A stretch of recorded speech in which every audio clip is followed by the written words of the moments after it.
All right. Well, hey, last night, episode 3, Hard Knocks. I thought finally it was a little bit better of an episode. What do you guys think?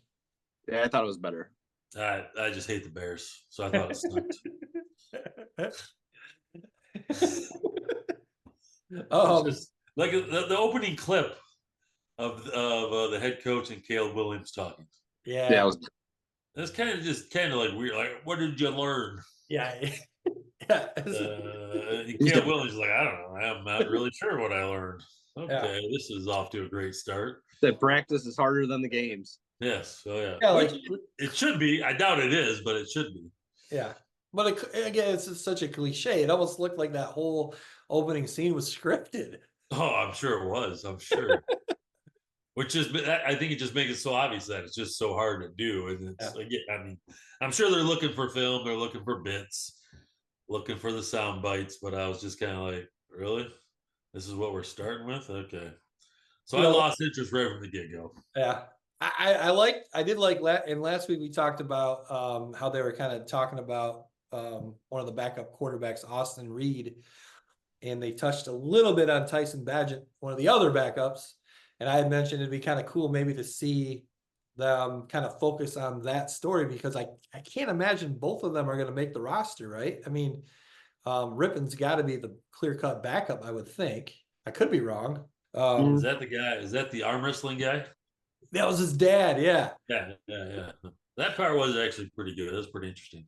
Yeah, I Uh, love how they had his dad mic'd up and on camera during the preseason game against the Bengals too. He was hilarious. They need to yeah, feature that guy more. that's one of the quarterbacks. One of the quarterbacks' dad, Yeah, yeah. Badger. Tyson Paget, yeah, or Badgett, yeah, yep. Yeah. So again, I'm guessing they keep 3 quarterbacks, and I would think well, obviously Caleb Williams is number one. I thought that Rippon was the backup, which would mean they could only keep one of the two between Austin Reed and Tyson Badgett.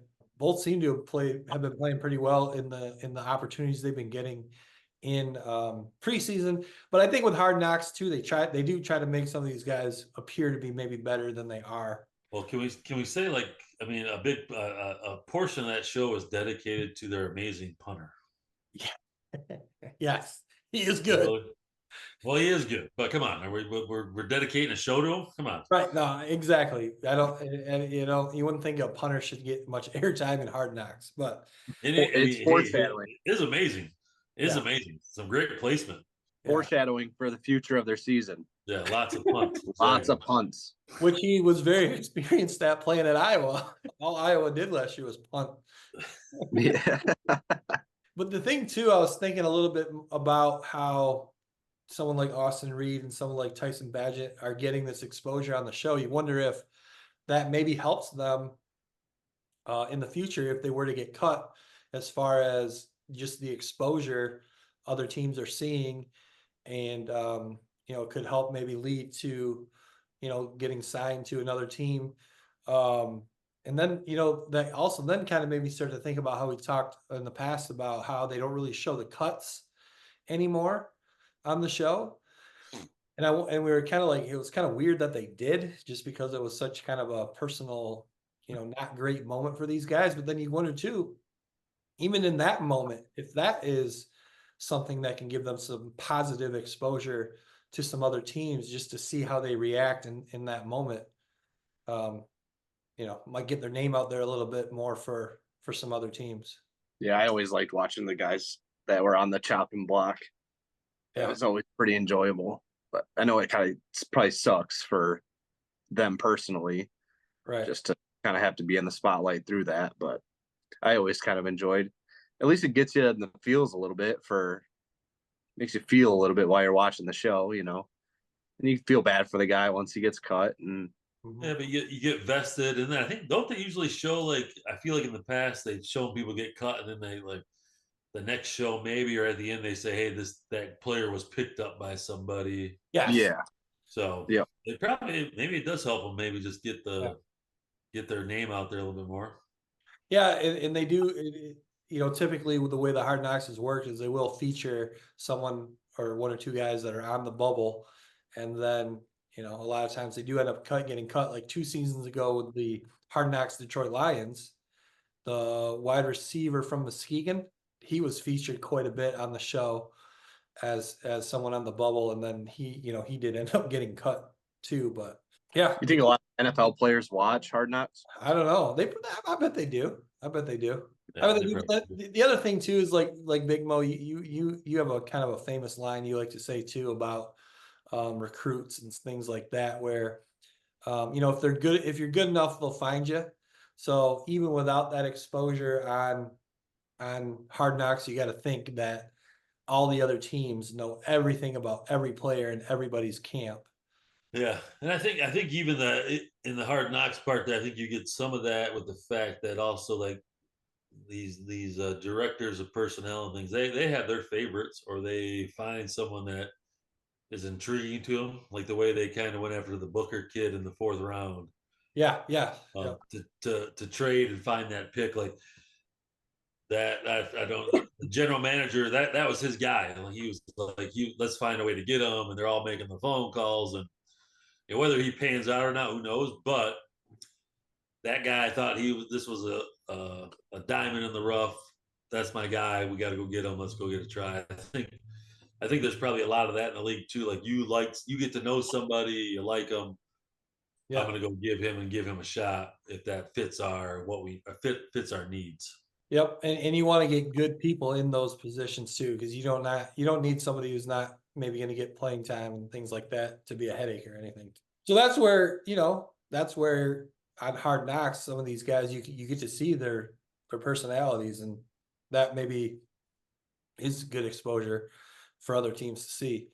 Because obviously they're not going to sign these guys that get cut, and they're not going to have a role on the team other than practice players. So another another thing I gotta say, Simone Biles wearing the Green Bay Packers jacket to the game. Yeah, what is she doing? I know a lot of people are like, "Oh, who cares? It's no big deal. He used to play." Come on, Yeah, that What are you? I'll be honest. I didn't even notice. Like, did it have like Green Bay stuff on it? I thought it was just Yeah. like gray. It looked like yeah, like logo. Yeah. No. And they talked about in Hard Knocks how she was getting destroyed on social media for wearing it, as she should. Come on. Yep, wrong team. Yeah, I mean, it's a lot of people say, you're being petty. Come on, you don't wear. You guys must be Bears fans, a bunch of petty fools, man. You guys are petty. But I mean, if you consider it a rivalry, then you shouldn't that's be the other thing. They're a huge rival. wearing your She rival's probably logo. doesn't know that they're a rivalry. Well, doesn't. She's probably like, "Oh, you don't play for the Packers anymore." yeah. And then also gotta throw out a shout out to Big Cat and PFT getting a cameo from Pardon My Take podcast from Barstool. Those guys are awesome. Those guys talk about Hard Knocks every episode, every year.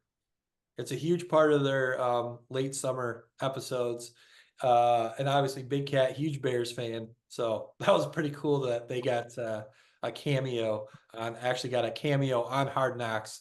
And then that episode when they interviewed Caleb Williams came out today. So I listened to that today. That was a good interview. They're just funny.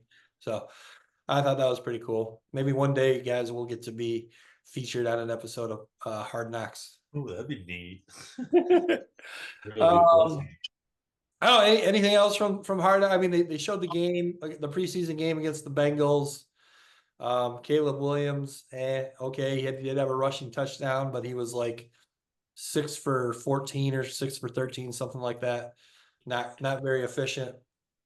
No picks, but obviously limited action. Hey, sorry, one other thing.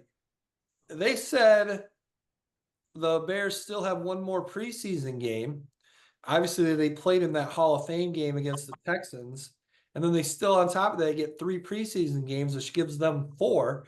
Everybody else in the NFL gets 3, except for the Texans, who also played in that Hall of Fame game.